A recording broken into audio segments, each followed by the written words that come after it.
That's just how it Not the lip. I have to make sure. But I'm glad that you started the camera, right? I have to make sure. I'm trying to look. Godlike, okay? Right. Got my cardigan. I thought I grab a little sweater real quick. All right. Exactly what we talking about though. Wow.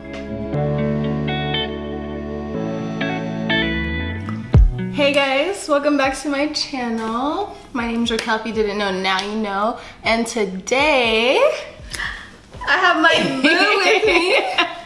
The blueprint, Miss Brandy. Oh, yes.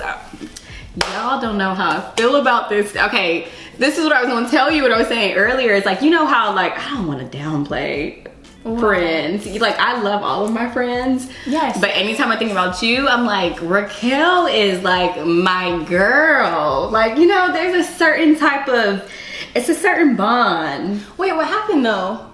Oh, shoot. Okay. I was like, I would love to hear about me all okay, day, but... so I wasn't like talking about it with her, but I was like, remembered the time where we had, it might have been my birthday, and I was in the car, and I was like, so like, I literally had thought about it. I remember we were like drinking, and I was so mad at you. I was like, Raquel, I was like, dang, I was like, I'm so mad you didn't tell me. Oh, I didn't say anything. You didn't say anything, but I was like, we were like with like Kristen and like other people, and I like realized, because I remember the next day I thought about it.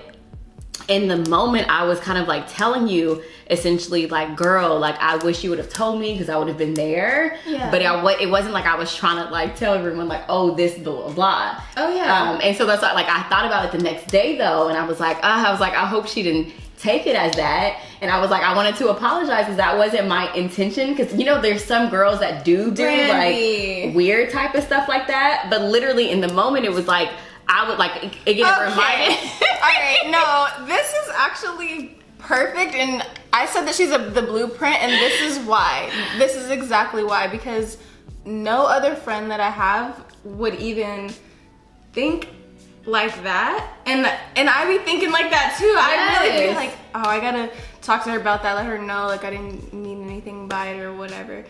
You're a girl. I didn't think twice. But you know what I mean though? No, but like seriously though, there are like because there are some girls that will do stuff like that for a reason, to like try to put you on Front Street. Catty, malicious exactly, and that wasn't the intention at all. And I don't even think it came across as that, but I'm just very mindful, if anything, because how I feel about you. You know, like I never like, I fuck with you the very, very, very, try not to curse, but you know what I mean? Like, I mess with you the long way. Yeah. So it was something, because I'm also really big of like taking accountability, especially within my friendships. Yeah. So when I feel like it wasn't like, you know, like again, like intention doesn't negate impact. So although my intention wasn't this, like if for whatever reason there was a certain type of impact, I always want to, but I completely forgot. I thought about it the next day, but I was so like hungover, and then I got sick. So I like, but then I got reminded of it because of that situation. Exactly. And I was like, oh shoot, perfect timing. I don't know. If you were anybody else, then maybe I would have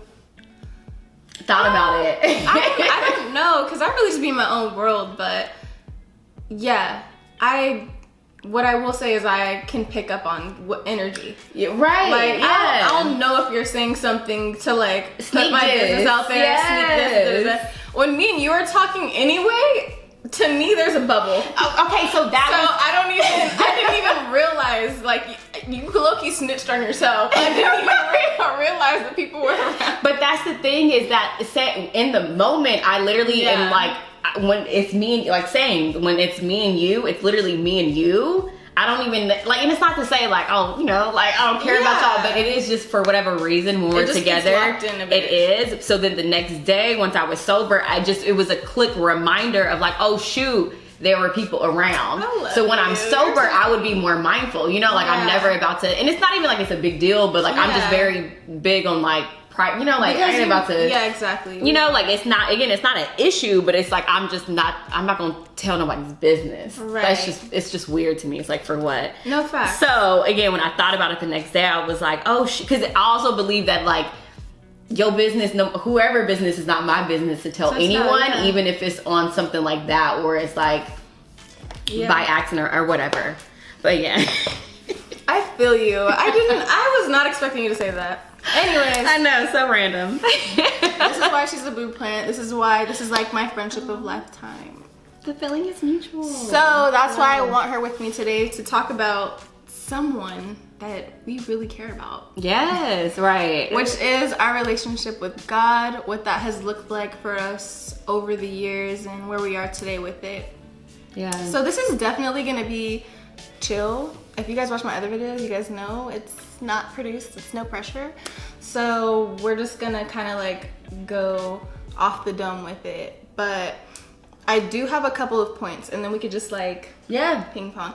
And we're gonna look at you guys because we be looking at each other, but we're gonna look at you guys. Yes. You know, it's that real humanness. Yeah, because we need to connect with you. Mm-hmm. That part. All right, so let's start off with just like a basic, broad introduction to this. Mm-hmm. So I'm gonna ask you, and then we'll just bounce off each other. I like that. Okay.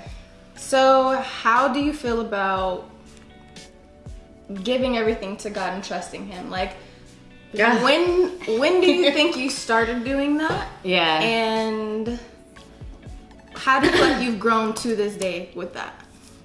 Yeah, I mean, I guess overall I would say, obviously, like, I mean, we talked about it. I like grew up in church. Yeah. So I've had my mom, my grandmother, they're very big into their faith. They love Jesus Christ so much. So I'm number one, just super blessed that I had that as like an example, you know what I mean? Yeah.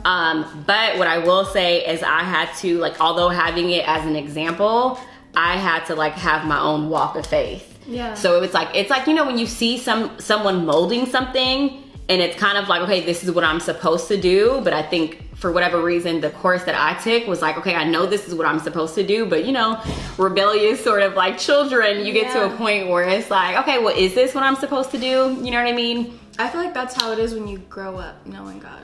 Correct. Exactly. And it wasn't ever like it was never that I didn't believe in God. I don't even say that I believe in, I don't say that I believe in God. I say that I know that God is real. Yeah. You know what I mean? Like, I know that. Yeah, so it's never then whether it's like, I understand that not everyone does feel the same way, and that's not a problem. Yeah. But I know what I know to be true, and that's for me, you know? And I'm also not trying to like convince or convert anyone, because again, we all have our own like beliefs. Yeah. But I will say that I think there was a point in my adult life where I just wasn't as like tapped in, and I didn't give Jesus that attention that he craves, you know what I mean? Yeah. Because I think that it was all purposeful. I think that he needed me to have this sort of, and it really wasn't that long, but I think he needed me to have that sort of period to where it's like, okay, now you know what it's like to do things without me. Yes. God will do that, you know, like treacherous out here. And so I had that, and then so going back and choosing, not even necessarily going back, because again, I never veered away, but just getting to a point where I'm putting God first again in my adult life was probably, I feel like there was always levels, right? But I feel like in college was the very like first like pivotal moment. Mm-hmm. And then I feel like every like 2 years, it kind of like went level after level. Okay. And I feel like where I'm at now, it's been probably the last 2 years where it's like, you know, you can say like I'm putting God first, but like, are you really doing that? I think the last 2 years I've been actually very cognitive of like making sure that I'm doing that as much as possible, versus I feel like in the past, it's like, yes, I was doing it, but I was being a little bit more selfish. I was letting like my flesh and my ego dictate certain things. So I was like picking and choosing, I feel like, when I did decide to put God first, and giving myself like excuses like, oh, well, you know, it's okay. But yeah, now I feel like, again, the last 2 years, 2.5 years, maybe 3 years, I've been walking this line with him where it's like, yo, it's me and you. Like, it's truly, it is me and you. And when I say you know? I've actually noticed that though within you. I've seen it. Yes, it was. Yeah. I'm not trying to like put business out there, but it was when you were in Huntington when I really started to notice it. Yeah. And at then the house? Yeah. Okay, yeah. That's when I was like, down.